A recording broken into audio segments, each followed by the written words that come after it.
So I just emailed you guys a sheet with the scrambled citations. So let me walk you through how to do this really quick.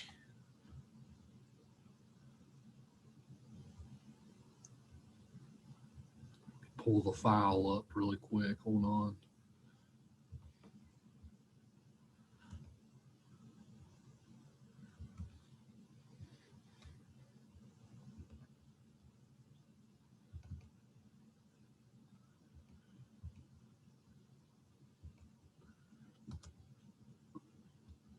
All right, so what we see here is a list of different types of citation entries that you'll likely run into in 102, right, as far as stuff that you might cite for your research project pretty close to the end. So what I've done here is I've given you all the listings that you'll probably need. So I've given you all these listings, but I put them in random order. Okay, so the order of that these things go in is different than what I've given you here. I've given you all the info you need, but now it's just a matter of finding the entry and then putting it in the correct order. So I even looked up articles for this sheet that seemed applicable to our class.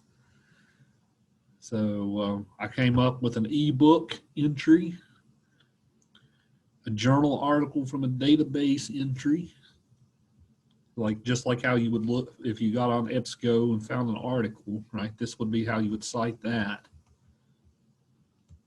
A book chapter from a book of essays. You can find those too, right? Remember I showed you guys how to find ebooks on the databases a week or so ago, right? Sometimes ebooks will have chapters in the books that are almost the same length as a journal article, and they're written for a more general audience. So I have a chapter from a larger book into this entry.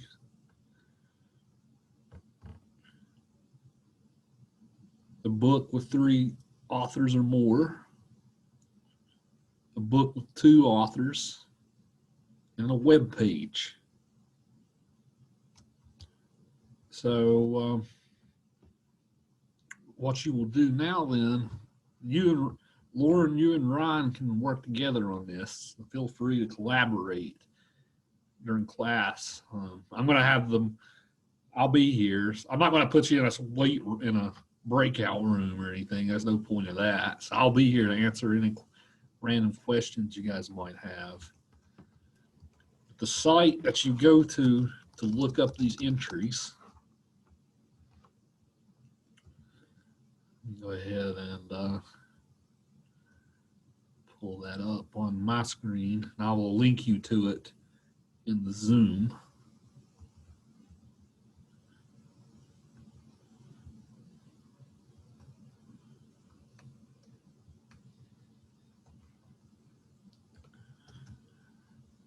So this link that I'm sending you right now,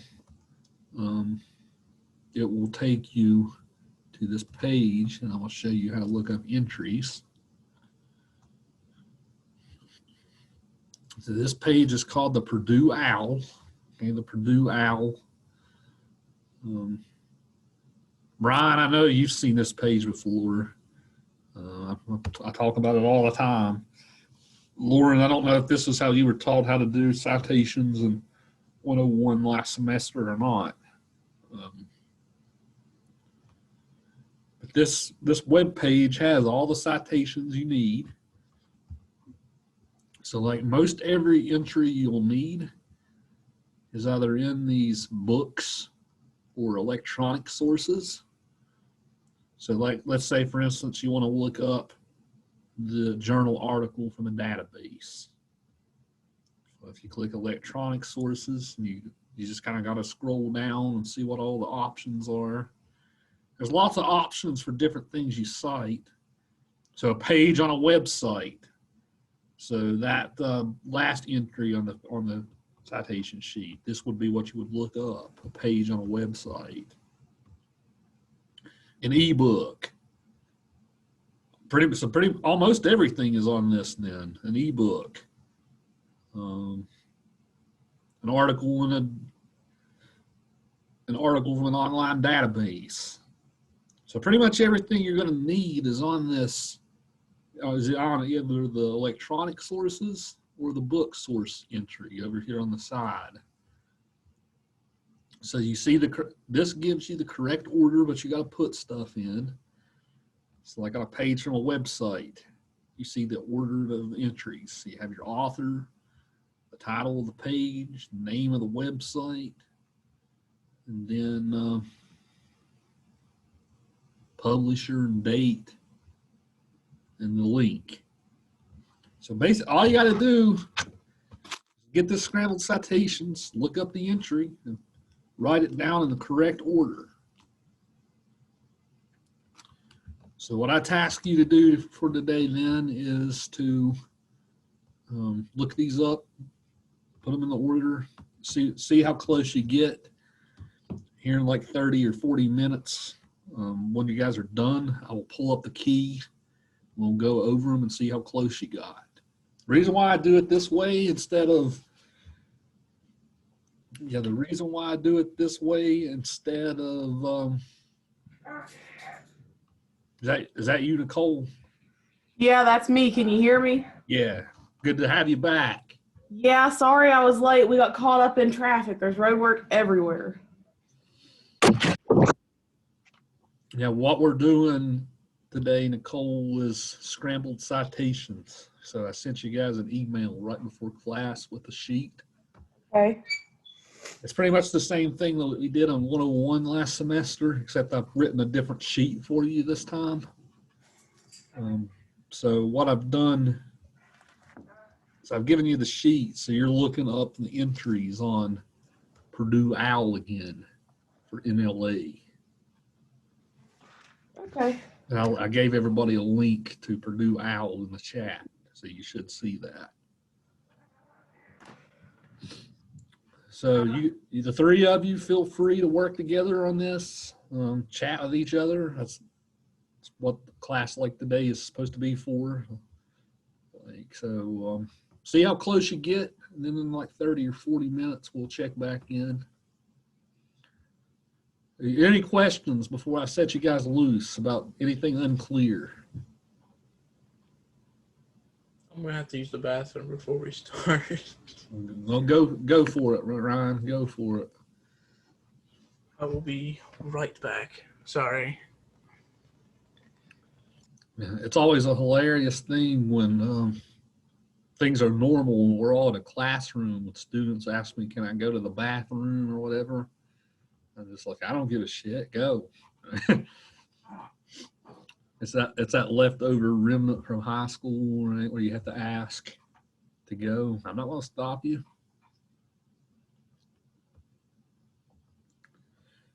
All right, so I will be here. I'm going to mute my mic. But if you guys need to ask me anything, I'm here, so I'm listening, okay? About 30, 40 minutes, we'll check back in and see how you guys are doing.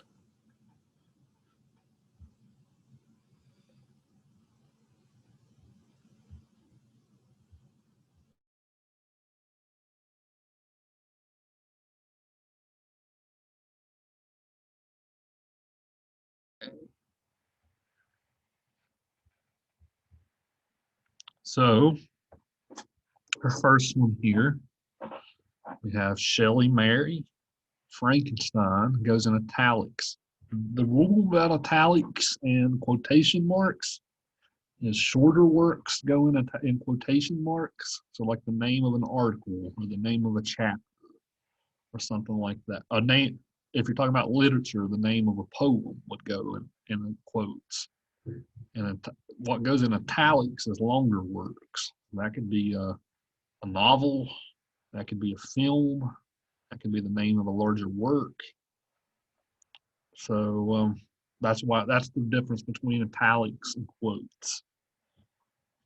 But I have 1818. This is a republished book. So especially for Frankenstein, you want to specify that it's from 1818 because I think we talked about before there's two different versions of Frankenstein.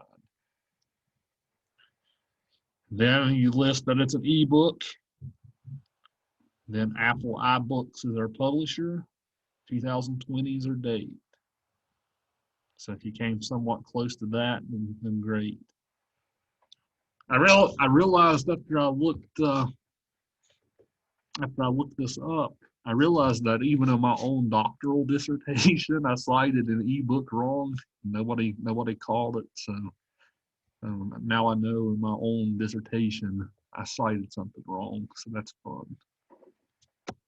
I put the ebook last instead of here as I should have done.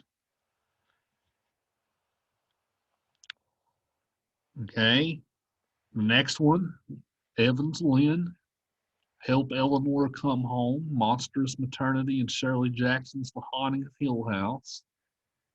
That sounds like a book. That sounds like an article you need to look up, Nicole, based on what you said you might write about a week or two ago. Yeah, I was thinking that as I was trying to unscramble it. Yeah. So the Canadian Review of American Studies is the name of your journal. VOL 50, NO1, PP 102 to 20. And then I put retrieved from Master File Premier. You can also just put Master File Premier there. You don't have to write retrieved from. Either way is fine with me.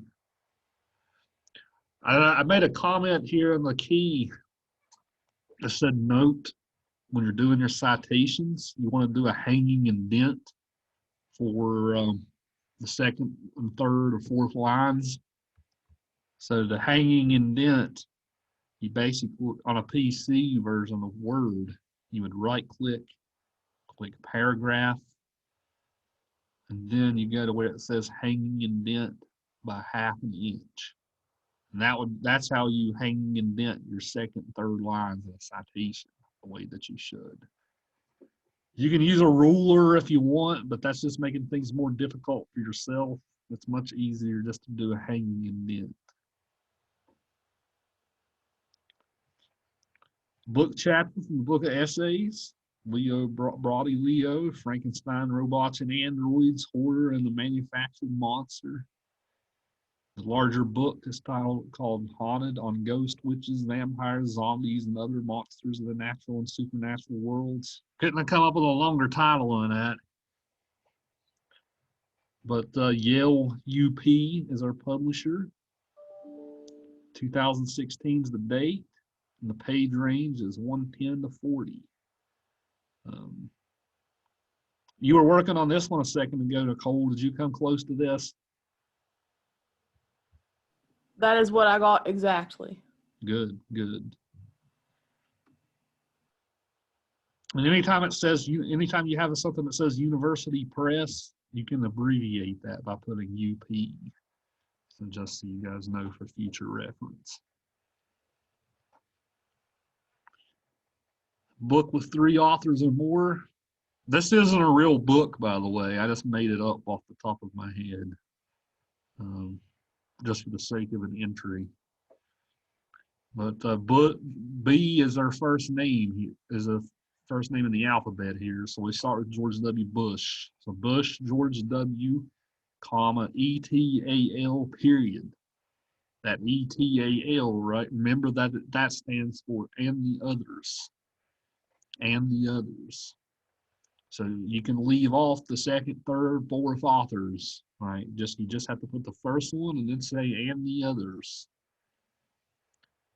And the name of the fictional book here is called The President's Club. That's actually what they call that when the old former presidents hang out, was the President's Club. And that's what they actually call it. Donald Trump's not invited to the President's Club, though, right? He's made enemies of every one of them. But the Modern Library is our publisher, and then 2020 is the date.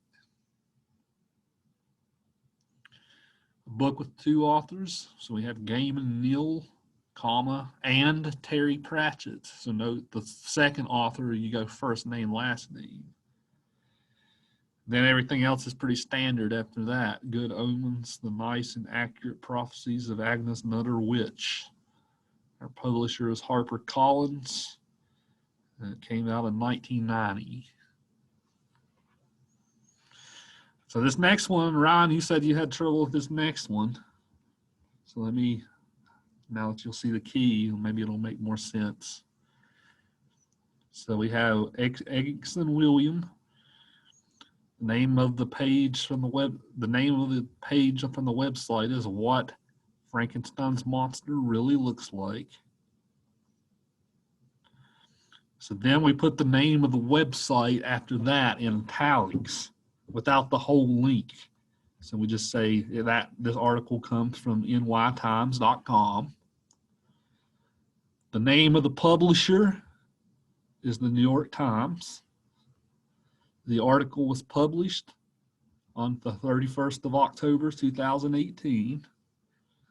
And then you list the URL after that. So that's the thing with websites. Sometimes students will just want to splash the URL on there. That's not how you're supposed to do it, right? You have to do the name of the title from the website, the page from the website first, then list what website it's on, the publisher of the website, and the date it was published on that website. Now sometimes you don't know. Sometimes you don't know who the publisher is or what date that page was published on that website. Sometimes you don't know that information.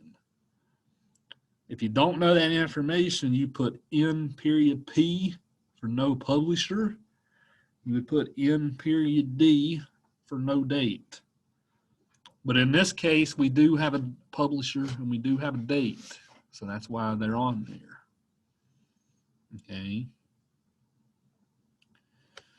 I'll actually make a note of this on the key so that if you don't know the publisher or the date, put NP for no publisher, ND for no date.